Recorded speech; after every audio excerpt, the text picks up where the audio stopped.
guys, it's Brian here from Full by Lex, but most importantly, upgrade mentality. And today, we're talking with one of my good clients, my good friends, Edgar Postigo.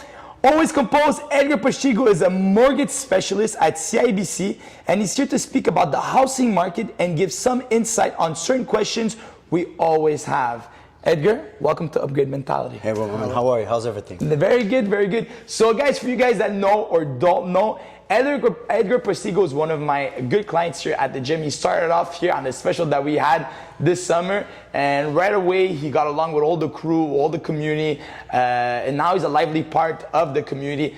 Nice guy, always working hard. I know he's great at his job. That's why I invited him here at the podcast Upgrade Mentality to talk about the housing market, because we have a lot of new time home buyers here at the gym. So I want to have a different perspective, questions that people always have about the housing market. Because a lot of people, they want to know, okay, how much money do I need? Can I take credit line? This and that. All these questions are going to be answered today. But without further ado, Edgar, talk to me about yourself. Where are you from? What is your background? Well, first of all, thanks for having me, man. Yes, sir. So yeah, my name is Edgar Postigo. Born and raised here in Montreal. My parents are from Bolivia. That's in South America. For anybody who doesn't know where it is, it's in South America. So I have pretty much the same background like any son of immigrant. I was born and raised here in Montreal. My parents came here in '88, '87. Moved a lot. Grew up in Laval. Grew up afterwards. We moved to Ville-Saint-Laurent. With I love to call it over there. It's like a little Beirut over there. Yes, sure. You only have like, where are you from? Lebanon. Like, okay, cool. It's a little Beirut over there. So, yeah, shout out to the school over there, Henri Beaulieu. Then after that, I moved to Saint-Michel. From Saint-Michel to Saint-Leo. To San Leo Ansic, and still in San Leo actually now. And so yeah, moved a lot. Background, told you Spanish, Bolivia, so I speak Spanish too. Yeah, that's pretty much it, my man. Very diverse character here. I'm moving around and stuff. It must have made you really good at what you do as your job, right? Working with different clients, different ethnicity, different religions. Oh my God, man. It must have really helped you. I know as a kid it's tough because I grew up kind of like in the same kind of dilemma as you. Not dilemma, but you mean in the environment as you, environments. It's tough when you're a kid because you don't know where to like kind of fit in. But at the same time, as you grow up, it becomes a lot better for... Bro, for real, it helps out a lot. Like down the line, like now it helps out a lot. Like I grew up in Ville-Saint-Laurent, right? So over there, they're mainly only Lebanese. I click well with my Lebanese people, with my Lebanese people. I click well with them. Like my brother-in-law is actually Lebanese, so there's that. Okay, exactly. So I click well with them, and instantly, food-wise, and yeah, all of that. After that, in Saint Michel, like with my Haitian people, with my Dominican people, man, we click. So and then in Saint Leo, like you have all the Algerian, le petit Maghreb is over there pretty much. So it's really it helps out a lot with the work now, because you get a client, tu viens de où, monsieur? Moi je suis haïtien. Monsieur, vous et moi on a quelque chose en commun. What is that? Les bananes plantain. Those are amazing, stuff. You talk about food and people connect with you. For sure. And I have a Lebanese client in front of me. Then I throw in some words in the Arabic, and they go like, "Oh my God, there you go. You're Lebanese." I'm like, "No, I just know a couple of words, But hey, it helps a lot for sure. For sure. That's what's crazy about growing up in Montreal. For those of you that don't live in Montreal, okay, or any kind of like major city, right, is that you grew up with so many different ethnicities, and it makes you not a Québécois per se, or a Canadian, makes you a Montrealer, because Montreal has its own taste, its own strong ethnicities in different parts of the city. So it makes us very Montrealer. Mr. Postigo, how did you become interested into banking and real estate, and what hooked you? Okay, so I've been in the banking world since 2014. Wow. I've done 2 banks, no, actually 3. Funny story. So the first bank I got hired, will remain nameless. I've been working at this bank for literally 16 hours. So on my second day over there, after my shift, at the end of my shift, I get a call from another bank saying, we'll take you. Here's the salary, da, da, da. I'm like, oh, actually, it's good for me, because I was working at the branch, and honestly, I had to count the money and everything. No, so it wasn't for me. It was Right. too much responsibility. It wasn't for me. And so I got that call. It's like, oh, you're gonna be hired. You'll be working at the call center. Da da da. And that's really what I really wanted at the time. So I go in the manager's office. I go, hey, I have to talk to you. She goes, okay, that's good because I'm gonna open your account now. Blah blah. Yeah, but about that, don't open it. Why? Because I'm leaving. What? Already? Yeah, because I got an offer from another bank, blah, blah, blah. She goes, okay, well, good luck, right? So, yeah, right. So fast forward, I go to the second bank. The second bank will still remain nameless. And went there for the call center. It was an amazing time. 3 years in. After that, worked as a financial advisor in a branch. And that's where I was working the finances, like mostly like credit and investments. So, and I really fell in love with credit. I really fell in love with that because, you know, there's ways to get credit. There's ways to get more. It's how you present the file, and I was really good at that, and I really enjoyed that. So that was about the credit, and also the real estate part is. Well, I was lucky enough. I have good friends, great friends actually, and good friend of mine was pushing me to like, yeah, you should get into real estate, da da da. You know, like at least get what you can, you know, a condo or a duplex or whatever, but get something at least. And I was like, yeah, sure, why not, blah blah. And so, all in all, eventually I was lucky, and as an immigrant, son of an immigrant, I've stayed with my parents for a very long time, so I was lucky enough to save up a lot, and was lucky enough to get myself my first condo. And funny story, when I got the first condo, I didn't tell no one about it. I didn't tell my parents, my family, nothing about it, because I knew for a fact they would have been like all scared and maybe would have tell me not to do it, blah blah blah, and so I would have backed off eventually, Right. which is like I understand their perspective. They want to protect me, and they don't know. But eventually, I needed to do something for myself. I needed, you know, if I don't know, like if they don't know, I don't know. Let me do. I'll do the first step. And so I go and tell my mom, hey ma, I got myself a condo. She goes and she snaps. You don't even know how to cook. What is that? What is that? You don't love us anymore? Like why are you moving out? I go, oh mom, I'm not gonna move out. Like, what are you gonna do with it? I'm gonna rent it. What? Are you even like you're not even handy? Blah blah blah. What you gonna do? Blah, blah, blah. And so anyhow, eventually, Yeah, I get that. I get that. I get that, right? Yes, I get that. So there you go. So I had all the answers, like whatever she came at me with, and my parents, and both of them, I had the answers for. So that's how it started, pretty much. That's amazing. Yeah, it's crazy, huh? Like if God bless, if you grew up with parents that are super open to new ideas, open to new experiences, and open to taking risks. But if you come from an ethnically background that's different, like ours, a bit more conservative, or our parents, you know, being immigrants, I think it's very difficult for them when we make big moves because they're like, oh my God, but you're sure, and it's all anxiety, right? It's projection of their anxiety on you. So don't take it bad. I think it's, you know, like even me sometimes looking back on my past history with my parents, sometimes it was difficult because they were very anxious, very scared.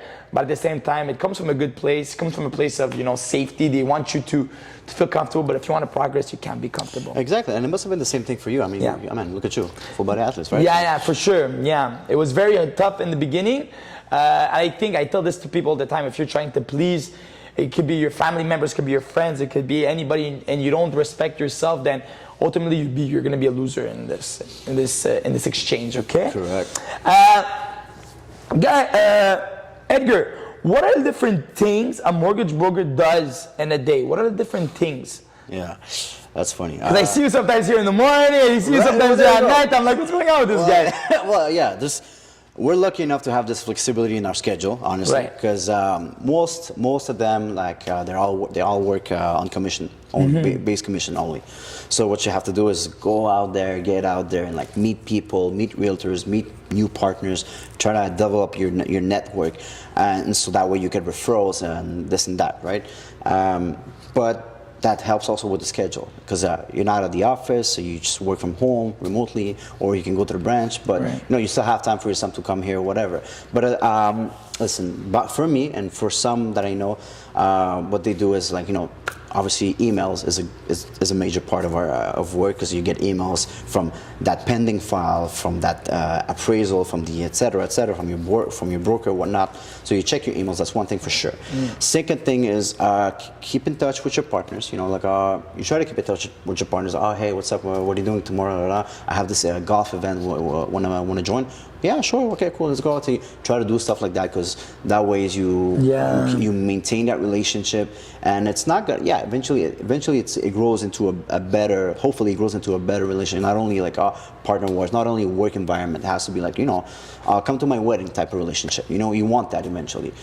You want to gain their trust, and you want that like gain their trust, and they gain your trust and everything, right? So that's the type of relationship that you got to maintain that. But obviously, you got to look for more, because you have to diversify your referral sources. You can't just stay with partners, because eventually, let's say for realtors right now, it's a hard time, whatever. Then okay, well, I need more referrals from other sources, such as, I don't know, accountants, such as financial security advisors. So trying to meet more people, trying to expand that network. So you got to work on that. You got to also work a bit. What I'm trying to do, actually, work a bit on visibility through social media. I have there's lots of workers out there who are very strong on social media, and they're very good at it. And I'm a very small player in that. I try to be much more comfortable. I mean, listen, this podcast in front of a camera, now, you don't know. Inside of me, I have tiny Edgar, who's in the jail, who's in prison. He goes, why am I here? I'm not supposed to do this. But this is me trying to get out there, like being outside of my comfort zone. So I love that aspect. Sorry, Edgar, to say. He just put himself out there, and he's actually talking about his vulnerability, where he's like, it's something I don't like doing, but I'm doing because I have no choice. And the thing is, it's like the more you do it, the smaller that voice, the bigger that voice, the smaller that voice becomes inside of you, that's telling you that you're not good, you're not good, you're not good enough, you're not good. Because a lot of times it's just anxiety of performance. It's what you're worried about. It's not necessarily what others are going to think about, what you think about yourself, and what your expectations are. I always tell people, empathize with yourself, be good to yourself, don't be so hard on yourself. Understand that this is a process, and whatever that you start, it's going to be hard in the beginning, and you're going to feel shit about it, and you're not going to feel like the greatest about it, but it's just continuously doing the same things over and over, and eventually it sticks. Big time. Exactly. I wanted to say something else also. You spoke about keeping people together, networking, how important it is. Guys, whatever part of society you're, even if you're working a simple 9-to-5 job, if you're an entrepreneur, whatnot, you need, as entrepreneurs, it's greater, you need to network. You need to go out there, meet different people, not just for the connections, but sometimes it's not necessarily the person that you're directly involved with that's going to help you. But sometimes it's a friend of a friend of a friend that's going to end up being that partner or that.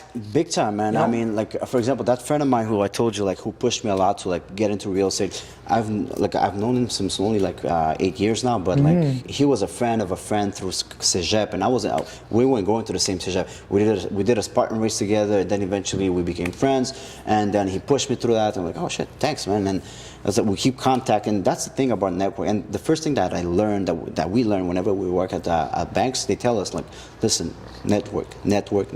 Keep contacts. If he's your manager, one day you'll be his manager. One day he's gonna go somewhere else, and he might hook you up or whatever. And do the same thing with everybody. Gym, friends, 100%. soccer tournaments, or whatever. Try to keep as much contact as possible, because you never know. A friend of mine works in HR, wants to do something else. Oh, hey, I have a colleague at that company that may be able to hook you up. They're just connections.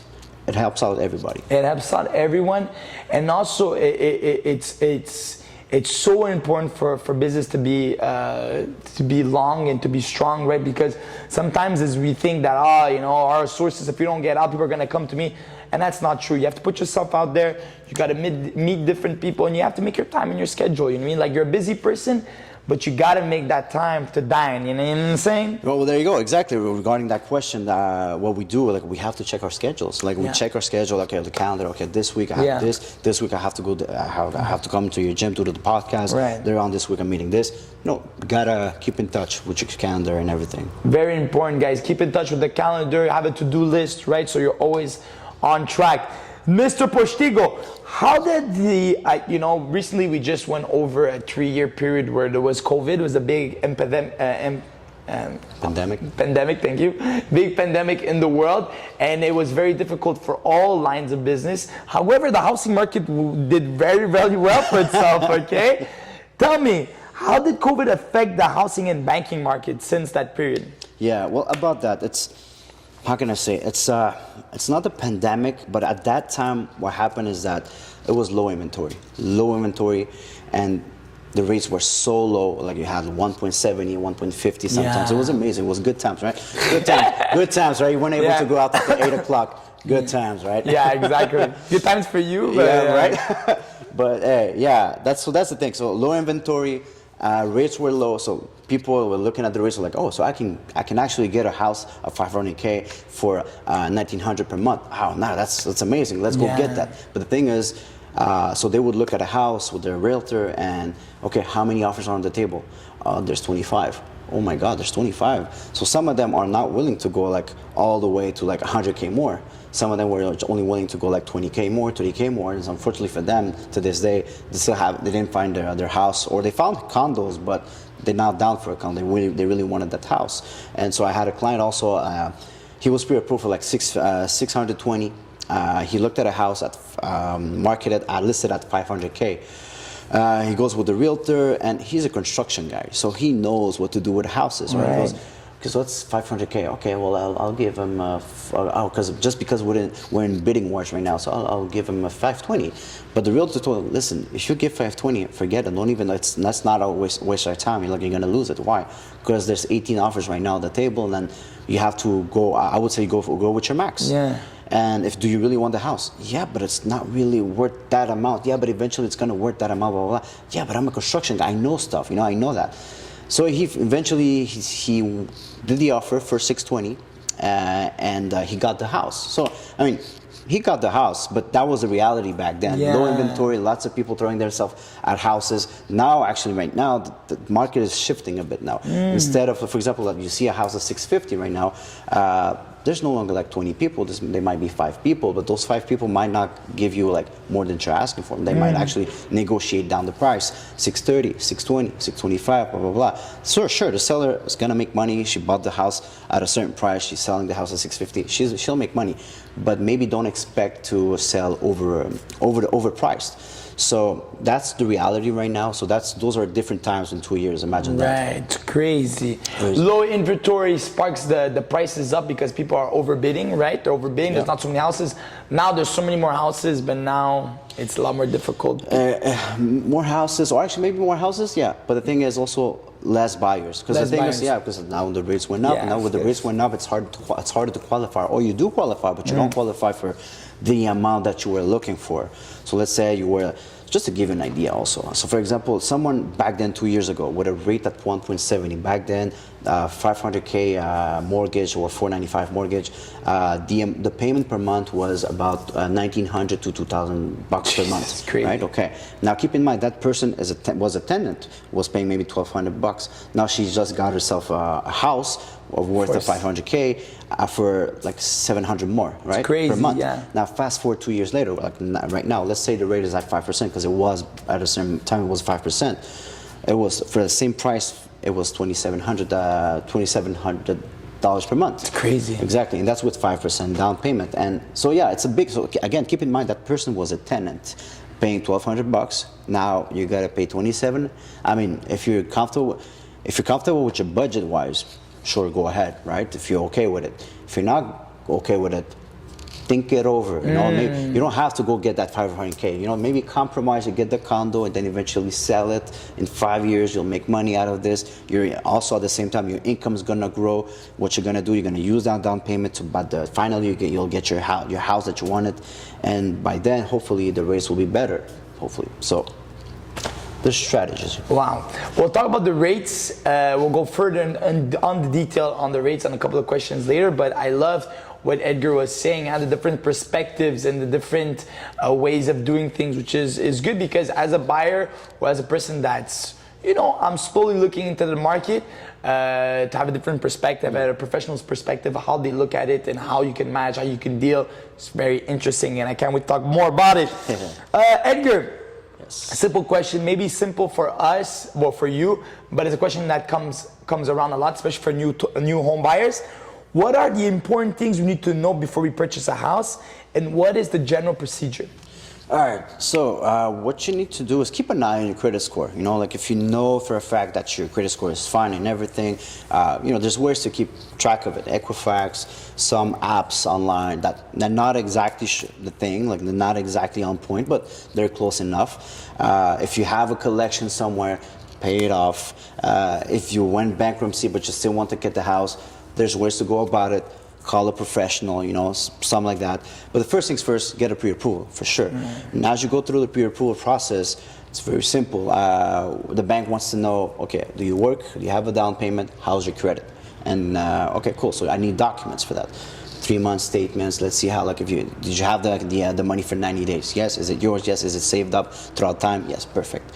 Or it could be a gift from your family. Okay. It's only 90 days. Yeah, only 90 days. Months, exactly. Oh, wow. Yeah, exactly. So if it's, I think it'd be like years. no, so see, there's things. Lots of people don't know exactly. So there's that. There's also, so it's just 3-month statement. You have it. You had it in your account for 90 days, then you're okay. You work. You're an employee. A letter of employment and a pay stub. Now, if you're working in a bank or somewhere where they give you commission, well, we might have to do an average of the last 2 years. Therefore, we'll ask you for the T4 of the last 2 years and the pay stub. Now, if you're self-employed is a bit more trickier. We ask for the last 2 years. We do a last 2 years average of notice of assessment and T1 general. Now, the thing is with them, when we understand they're self-employed, so they don't declare as much. So some banks, what they do, we're able to like increase your income by like 15%, which sometimes helps. Because keep in mind that sometimes they don't buy alone; they're buying with someone else, so it helps out a lot with the qualification. And finally, you have Inc. Correct me if I'm wrong. You're Inc. Yes. Incorporated, right? So in that case, same thing. Average of the last 2 years, T1, notice of assessment. If you're good to go with the Inc. If there's good numbers and if it's positive, perfect. With the company itself or with the person? No, the person. So we're talking. So for example, I'm looking at the person when I'm taking the T1 notice of assessment. If the income there is good enough, perfect. But if you need more, what we can look at is your the last 2 years of your financial statements from the company. So we take a look at those. If they're positive, we plug in the numbers. We're able to add 25 to maybe 50K more. Sometimes I have files where the client has 20K worth of income on the personal side, but because his business went super well over the last 2 years, we're able to add 80K more. So there you go, 100K of income that we can use, and therefore they can purchase, they can qualify for the amount that they're looking for. So you know, there's tricks and ways for that. So yeah, that's what I would say. Well, that's the process to go about it. Those are the type of documents that we ask to go about it. But before, you know, you can't just go and visit a house and you go, okay, I'll make an offer. Even the realtor is going to ask you for the, okay, but where's your pre-approval? Do you know, like, how do you know that you can? Yeah, exactly. It makes no sense. It's like you're going off to go buy a pair of shoes. You don't have that money to buy a pair of shoes. Well, there you go. Exactly. It's like or you're gonna go do boxing without the pair of gloves. You know what I mean? It's like it's a bit honestly go bar bare knuckle, but that's another story. Yeah, that's another story. I know this is a very generous question, and I know it's a question that really depends on the size of the house, how much the house costs. But for example, what is generally a good amount for a down payment in a house? I know it's a very generalized question. It is a good amount. But I mean, for somebody that's young, that's listening to this podcast, it's like, hey, this is the number that I need at least for a down payment. What would it be to have like an average good house? Okay, well, okay, just to give you an idea, maybe 33, 35K. Okay, the reason why, because you need 5% down. Okay, so here's the thing. To buy a house, you need 5% down. Your first-time buyer, first-time buyer or even second-time buyer, doesn't matter. You can put 5% down. That's the minimum. That's if you're looking for a house or a condo or a duplex. Okay. A duplex that you plan on living in, right? So that's 5% down. If we're talking triplex and fourplex, then it's 10% down, the minimum. Yeah. Now the thing is, I say 5%, I say 10%, but the thing is, all the banks, they want to see that you have the closing costs. What are closing costs? Closing costs is like notary fee, tax de bienvenue once you have the house. All in all, it's around 1.5% of the property. So if I say that you need 5%, no, it's actually 6.5% of the house. It's like 6.5% of 500K, I believe it's like 33K around there. So that's why I say 35, just to give you an idea. So with that you would be able to get that 500K house. Now I'm just talking, it's one thing down payment, but then after we have to take a look at the income, that's another thing. And then the debts, that's another thing. So step by step, you have the down payment, perfect, check. What's your income? Can you qualify for it? Check. Then what's your credit? What are your liabilities? Are we still good with the ratio guidelines? Yeah. Check. Then we can submit the file. Ah, okay, very interesting. Edgar, something drastic has happened in the last year, maybe 15 months. The prime rate has gone up, okay? And it's having a lot of new time home buyers very stressed out because they bought their house, okay? They overbid during this crazy housing market. They overbid in the house and now they're paying so much more on their mortgage that they were paying previously. How did that affect the market? Okay, what do you guys say to your clients when they come calling to you and be like, "Hey, man, it's going up"? Qu'est-ce qui se passe? I know. Okay, so first things first, what we need to understand is, okay, so Bank of Canada, what they do is they take a look at the economy, and their main goal is to make sure that the inflation rate is around 2%, 2.2%. That's their main goal. Whenever the inflation rate goes up rapidly, what they do to counter that is they increase their the prime rate. And so whenever that happens, what happens is that clients who have mortgages, so there's two types of mortgage that you can get: fixed rate, variable rates, right? But actually before that, what happens is that as they increase the rates, banks will increase their rates usually all the time. And what happened? I like the progression there. Usually, all the time. Yeah. Always. Yeah, pretty much. So they increase, banks increase, and what happens is that all of a sudden your qualification rate increases. So just to give you an example, if we increase your rate, like the rates have increased, if the bank increases the rates, and then you get a rate that we give you, let's say, I don't know, 5.50, okay, cool, we'll give you 5.50. But to qualify you, it's not 5.50. Yes, you will be paying per month 5.50, then no questions asked. But it's actually 5.50 plus 2, so therefore 7.50. So we qualify for 7.50. So it's very different. So like all of a sudden you're no longer qualifying for the amount that you were looking for again. So it's more strict now. So there's that. So to borrow money, it costs even more. It's harder. Now the other thing is there's two types of products: fixed rate or variable rate. So fixed rate, it says it's fixed regardless. Market goes up, the rate goes up or goes down, you're still paying the same monthly payment per month. C'est fixe, ça le dit, right? We got that. Now, variable rate, ça varie. So there you go. So the way that it works is that prime rate goes up. I'll give you an example. So say again, now we give you a prime rate right now is at 5.95. Now you're saying, oh, Edgar, je prends a 5.95 rate. Okay, cool. But I'm giving you 5.95 minus 0.50, which is a 5.45 rate. So your rate is now 5.45. Now in December, this coming December, they're saying that the rate's gonna go up. And so let's say they're gonna go up, they'll go up by 0.50. So it goes up by 0.50. You had a question, go ahead. Yeah, 0.50, is that a lot? Is that concerning? Is it a lot? Yeah, come on. Say like, especially if your mortgage is a large amount, yeah, it's gonna have effect. So here's how. So let's say you had your mortgage at 545, and let's say your mortgage payment is $2,500. Okay, cool.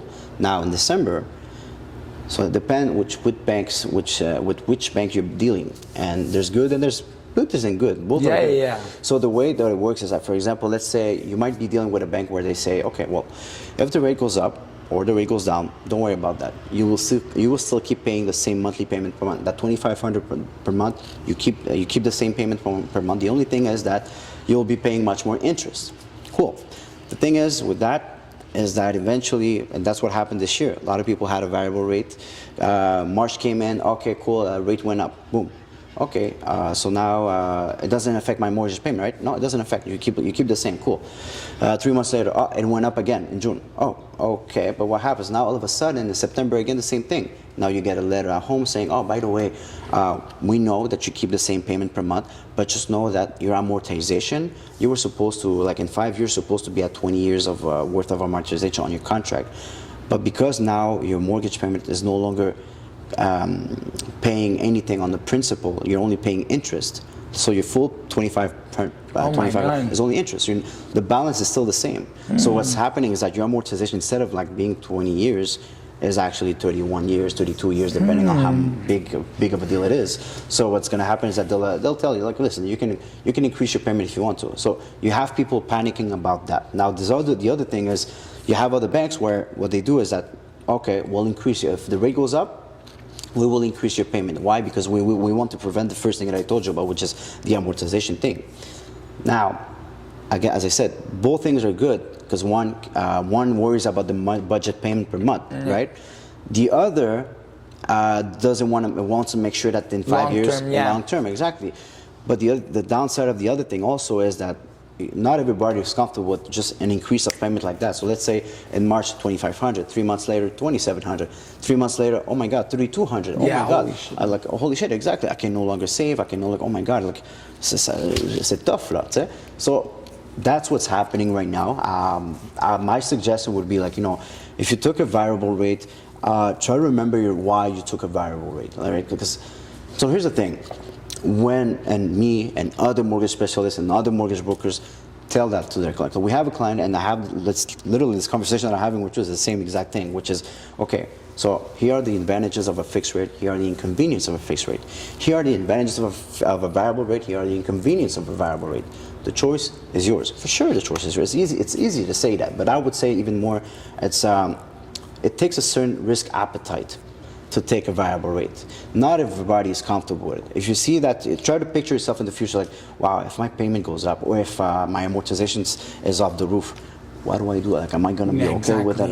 You have to have that talk. You know yourself better than anybody, right? So it takes a certain risk appetite to take that decision to take a variable rate. If you don't like that risk, go ahead with a fixed rate. Casse-toi pas la tête, prends un taux fixe, tu sais exactement ce que tu vas payer, you know, casse-toi pas la tête. So that's a conversation I have with clients. That's the situation right now with clients. Also, when you have a variable rate, you always have the option to like, okay, you know what? Never mind. I'll just switch to a fixed rate. They're able to do that. Banks are able to convert that rate to a fixed rate. So there's that possibility for you as well to get out of that. I know this is, and I probably, if you don't want to answer, you don't have to answer. In your opinion, Mr. Edgar Postigo, yes, sir. Mortgage specialist, best of all time, the greatest since Muhammad Ali. Oh my God. Which one did you prefer? For everything that you've seen, what is better? I know it's client dependent, but in your opinion, from the things that you've seen, you prefer fixed or variable rate? Well, okay, it depends. As you said, it depends. For example, you have rentals, let's say. If the rate goes up and you take a variable one and the rate goes up, it's okay. I mean, at the end of the day, the interest that you're paying is tax deductible, right. So that's good for you. You don't even care about that. And the good thing about variable rate that I like is that, so for right now the rates are up, right? They're high, but eventually they'll go down. Eventually they will go down. And on a long-term, studies have shown that on a long-term basis, not a 5 years basis, they always go down. Exactly. In a 10 years basis, usually variable rates, you pay much less interest than on the fixed rate. So there's that. And the other thing about the variable rate that I like is that, so think of it this way. Say you have a cell phone contract that you just got with any X company, Videotron, whatever, Videotron, let's say. Now Bell calls you and says, oh, well, listen, you'll be paying, I can give you, I don't know, 25 gigs, $25 per month, well, everything included. Yeah, heck yeah, I want that, right? For sure. So you'll transfer that. Now, Videotron is going to say, okay, cool, okay, you're leaving us, no problem, you're leaving us, but hey, there's a penalty because the contract goes for 24 months, right? So you'll be paying penalties for that. So that we're talking about hundreds of dollars. Now, picture a fixed rate on a mortgage, you're transferring somewhere else, there's penalties as well. Now, in this case, we're talking thousands, right? Because the amount is huge. Now, if it's a variable rate, it's different. There's a penalty, yes, but it's 3 months worth of interest. So it's much less than a fixed rate all the time. So that helps you a lot to, like, you know, if you get an offer from a bank somewhere else and the rates are better right now and you know that you're paying a high rate because you took a fixed rate at 5% for the next 5 years, or not a fixed rate, but a variable rate, you know that they're offering a fixed rate somewhere else, and it's a good offer, and you know that you have a penalty, but not that expensive, that you're okay with it. Sure, because you'll be saving much more. So, sure, do the transfer. Go ahead and go over there, right? Yeah. So that helps you. You have this flexibility. Yeah, more flexibility. Yeah, for sure. So I like that, but also I mean, again, the fixed rates, si tu veux pas te casser la tête, it's always nice that, you know, Yeah. especially if for people who took a 1.50 fixed rate back then, it was amazing, right? So you can't complain with that. I think I would have done that also, you know what I mean? Buying it at 150, and I mean, like it's a bit of a no-brainer, you know what I mean? Yeah, and actually, I saw something, a realtor posted this on Instagram. It was really nice. It's her name is Shana Perry, I think, I believe. Anyhow, she posted this, and it says, because that's the situation right now, because houses are, like, you're able to negotiate down the price a bit, but the rates are high. So it's date the rate, marry the price. Yes, I've That's seen so that. funny, because the thing is, it is what it is real. Because, for example, right now, the house, you're able to negotiate down the price. Yes, the rates are high right now, but, you know, that's temporary. That's why you're dating it, right? Because the thing is, the fact that you're able to, because you make money at the purchase. Once you make money how? Look, when you negotiate down the price, 25K under, so you just made 25K. You saved up 25K of down payment. That's, you know, you saved up a lot. So you're winning already right there. So, and also eventually, who knows? In the next 5 years, you will want to refinance your house, and because you were able to get a better price at the beginning, you have gained a lot of equity. So equity is, for example, the difference between the market value of the house and and your mortgage. So if you've paid less at the beginning, then you have a larger equity. So it helps. Very interesting. This is a question that I asked for myself, but also every entrepreneur that's listening to this podcast. Hopefully there's a lot of you that are listening to this podcast. Hopefully. Upgrade Mentality, don't forget, on Spotify and iTunes. Nice. What is better, self-employed or employee to buy a house? I think I know the answer to this question, but I mean, if you're self-employed, is it the end of the world, or it's still possible to buy your dream house? No, forget it. You'll never get a house, my man. No, just kidding. No, so I'm not gonna lie. Employee is easy. Yes. That's super easy. A lot of employment. I mean, just document-wise. Yeah. A lot of employment pay stub. You've been working for that company for 4 months. Yeah, you're permanent. Good.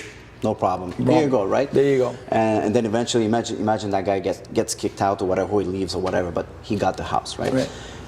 Self-employed, incorporated, 2 years average, no questions asked. Like we asked you for the last 2 years, right? Now, sometimes for self-employers, what I see is that, let's say they were working in that same field and now they're self-employed for the past year. Some exceptions might be possible to do. But all in all, it's 2 years average. So yeah, it's more easy to get a house to qualify as an employee. But there's also good things about self-employed, such as the thing that I told you, you're incorporated, and then you were able to take your financial statements. The other thing is that, for example, let's say, and actually one thing that people should know is that before getting into the process, if you have a car payment, or if you're thinking to buy a car and buy a house, never mind the car.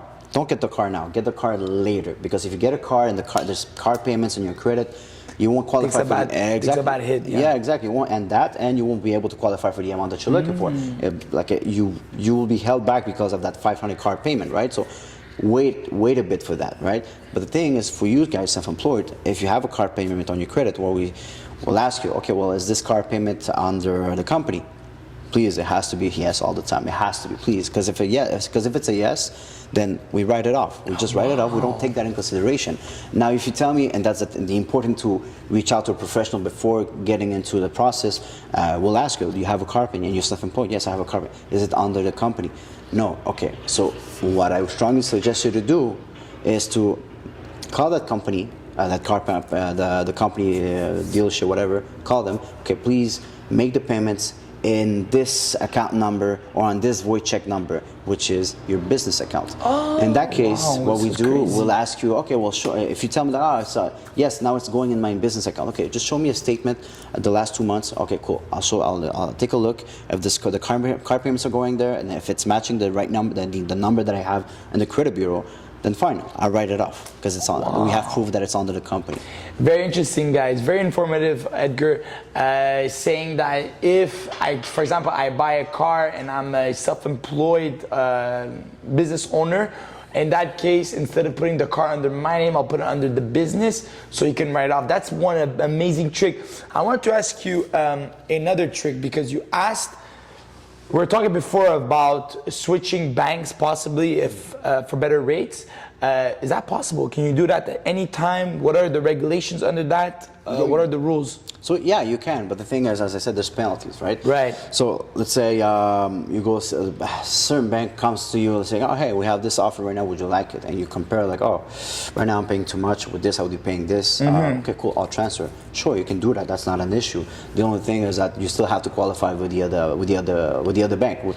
A bank will still, that's not for sure. They want to welcome you with open arms, right? A bank is a bank, right? Bank is a bank. A bank is a bank, exactly. But can we qualify you for it? It's the same thing. It's you want to transfer over there, but you'll have to gather them the documents, paste whatever self-employed documents, all of that, proof of income, the same thing, the same process. You will have to go to the notary again, and all of that. That's for sure.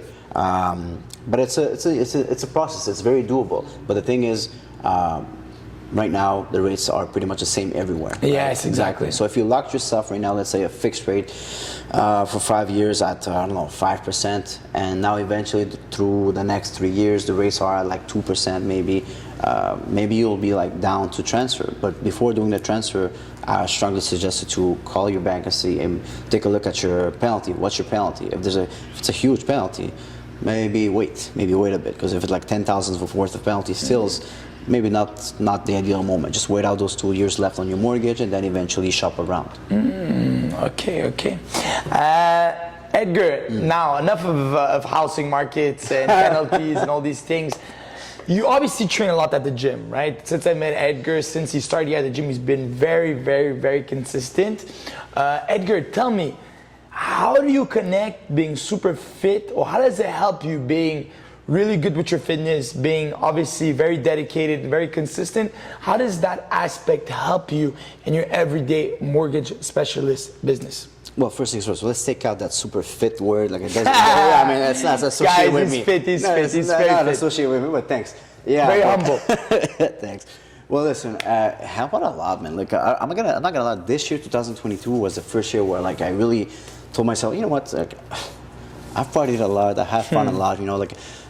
Put so much money into parties and everything. Yeah. Why can't you just put so much money into yourself, right? Yes, into your own body and everything, right? Yeah, cool. Because before I used to go to the gym, it was like 3 months, and then okay, La La Land, right? And then I thought, okay, cool, it's fun. Then okay, let's hit back 2 months again. Okay, La La Land, right?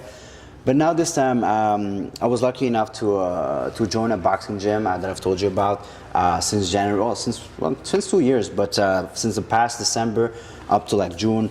It was non-stop, 5:45 a.m., 5 a.m. club over there at 6 a.m., whatever. It was intense, it was fun. And also, I mean, I love boxing. And so I was like, it was easy for me to join because it was like, I love boxing. So I really enjoy it. I love watching it. And I'm curious about their way of thinking. It's different. For sure. So I was joining them, and it was nice, and it helped out a lot. Just being active. I was always active, but active meaning like sports, soccer from time to time, soccer here and there. I love that. Like I don't imagine myself not doing sports. Not being active, and then eventually June came in, summer kicked in, so I was like, okay, summer, it's different now. But I wanted to change in my program, so there you go. I joined you guys, so pushing weights and everything, even your boxing gyms here, and your endurance classes, which are amazing, by the way. And so it's the vibe also is also nice. I keep going to the boxing also as well, but it helps a lot because. I mean, you wake up, you feel good about it, you train good, if you feel good, you train good, and then you look good, you do everything good. Yeah, right? exactly, for sure. It's a mental thing. I don't know. It's a mental thing. It pushes you, even when it comes to work. You have this extra energy. It's crazy to say because you work out, you spend energy, right? Mm-hmm. But I don't know, it's kind of a boost also at the same time, right? It's like, you needed that. You needed to let go of that, I don't know, whatever stress you had, right? But then after that, you're more focused at work. For sure. It helps a lot. This year was amazing for me. Good for you. I think it's the what the Edgar's talking about is like that extra kick talking about is the higher vibrations. The more you move, the more you train, the more your vibrations are higher, right? And your blood it's flowing, right? Mm-hmm. So that little kick, that little higher vibration helps you in your everyday work, and also the discipline that's needed to be at the gym every day here at your boxing gym is important at work because sometimes you got to sit down and crack down, Exactly. And actually this year was the first time that I've worked with coaches. Like my boxing coaches, shout out to Isaac, Assam, and Rob from Boxing Journey. And shout out to you, man. Like, I mean, really, it's amazing. Like, working with coaches is different. It's the first time that I've worked with coaches, and that's where like, oh, okay, I can actually learn stuff from you guys. Yeah, so you're actually pushing. You know exactly where to push, what or not. Yeah. Like, there's stuff that you guys know about your students that they don't know themselves, right? Yes, exactly. And you see things that they don't see, and it's good, really cool. And also, you have to be coachable, because if it's not for you, it's not for you. But you have to be coachable, right? Like any sport, you have to be coachable. You don't want it to be that, in hockey teams, there's always that, il va trop clubber ce gars-là. Yeah. You got to get rid of the bad apples. But I thank you, Edgar, for those beautiful words, obviously, but I must give a lot of credit to Edgar, because Edgar's a very easy athlete to train. He comes in, does the work, doesn't talk. I mean, he talks, but I mean, he doesn't talk when it's not needed to.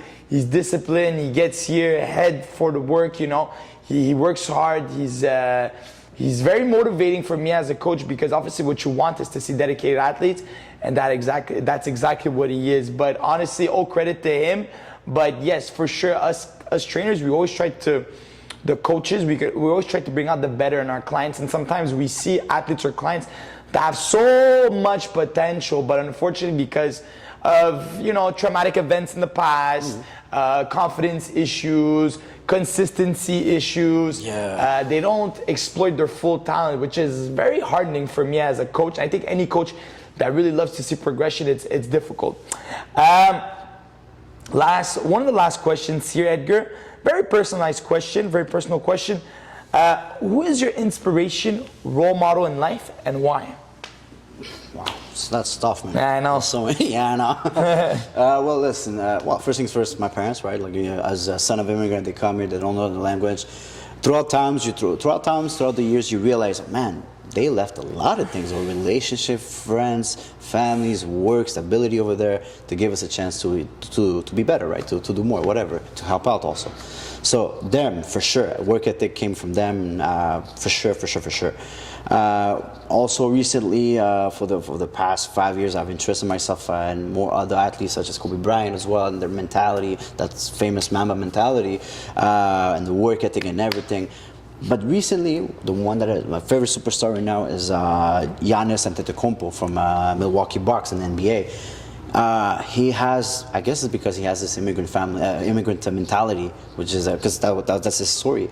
Born in Greece, from Nigeria, came in the States alone, doesn't speak that much English. He was very skinny, drafted very low. Well, not that low, but it wasn't drafted in the first. Now he's actually considered the first or top 2 players in the NBA. Yeah. And something that he says, that I've seen this in some athletes, and actually, like, they all, because the thing is, he says, don't be too low, don't be too high, stay in the middle. Yes. Which is, like, don't get too excited, don't get too comfortable, because you get lady, then eventually you're not going to do anything. Don't get too excited, because eventually it goes to your head, and then you forget where you come from. So stay in the middle, stay hungry, stay there, that's not too low, not too high. Yeah, exactly. And what I like about it is, like, when he said that, and he said that the year after they got eliminated, and they started the playoff, and they were running it back with the team that eliminated them, and they asked him, "What do you think about it?" Because I'm not thinking about it now. Not too low, not too high.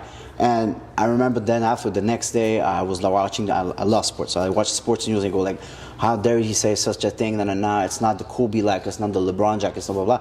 And I was like, but bro, like, he's just being himself. That's one thing for sure. One thing, he's being himself. It's not what the media wants to hear, but he's just grounded, and he became a champion that same year. So I mean, in your face, you guys, right? Yes, exactly. So it's that type of mentality. Like, don't be too low, don't be too high. Like, be proud of yourself, what you've done. It's good, but it's in the past now. Now that if you're looking in the past, that's like ego stuff.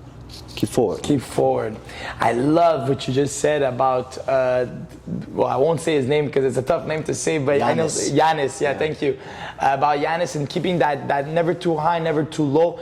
By keeping yourself, by being very hard. But also you're kind of expecting to under-expect.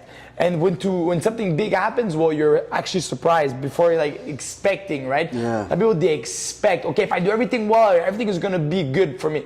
Not all the time, right? You can be studying so much and you still get a B instead of getting the A+. It can happen, right? So the goal is to never stay too high, never stay too low, and always stay in the middle, so you always stay hungry. And also, I find like in the middle, instead of being flat-footed or jumping in the sky, you're like on your tippy toes, which is like kind of like the best position to be ready, right? Edgar, bonus question. If you were a wrestler and you were coming out to the ring, what would be your coming out song? What's that? Wow. I want to know your perspective. What's your coming out song? What would be your coming? That came from? Okay, well, wow, that's tough. I mean, and I love wrestling. I love I grew up with that, like WWE and everything. Man, it's hard. It would be easy to say, man, you know what? So I'll think about it this way. When there's weddings and you have to go, like you're one of the boys with a girl going in or whatever, bridesmaid or whatever. Yes. There's a song coming out, right? I would say there's two songs. Actually, you know what? Coming here. Whenever I have a meeting and I'm stressed about it, because Let's I was go. stressing about it. I want to hear about it. It's Sergio Mendes. Sergio Mendes? Sergio Mendes, Magdalena. Magdalena. Good, yeah, good. that's the song. It gets me going. It's like, okay, let's go. I'm Yeah, for sure. Get that samba, get that samba. Get that samba in, man. Sometimes you actually put it in. Yes. Now that I know, put it more. Yeah. So Magdalena, that's your song? Yeah, man. Great choice, Edgar. Thank you so much, Edgar. I must say last words here for Edgar. Edgar, I'm so happy for you and everything that you've accomplished so far in your life. I know we've spoken about it. Maybe you're younger, you weren't sure where you're heading. Yeah. I think you're perfectly aligned in what you want to do. You speak about it with passion. You speak about it with confidence, is what people is looking for. So this is your mortgage specialist. Don't go anywhere else. This is the man. But also, big props to you at the gym. Thanks. You're always very positive, always very communicative, and always ready to work, which is the only thing I ask for as a coach. Edgar Postigo, thank you so much for coming to Upgrade Mentality. Thanks for having me. Guys, follow Upgrade Mentality on Instagram, on Apple iTunes or Spotify. You can also follow Full Body Athletics on fullbody_athletics, on Instagram, on Facebook, Full Body Athletics, on YouTube, Full Body Athletics. Hopefully you guys enjoy a beautiful day. Edgar, merci beaucoup. Merci à toi, Thank you so much, sir. Thanks again. Have a good day, and we'll see you.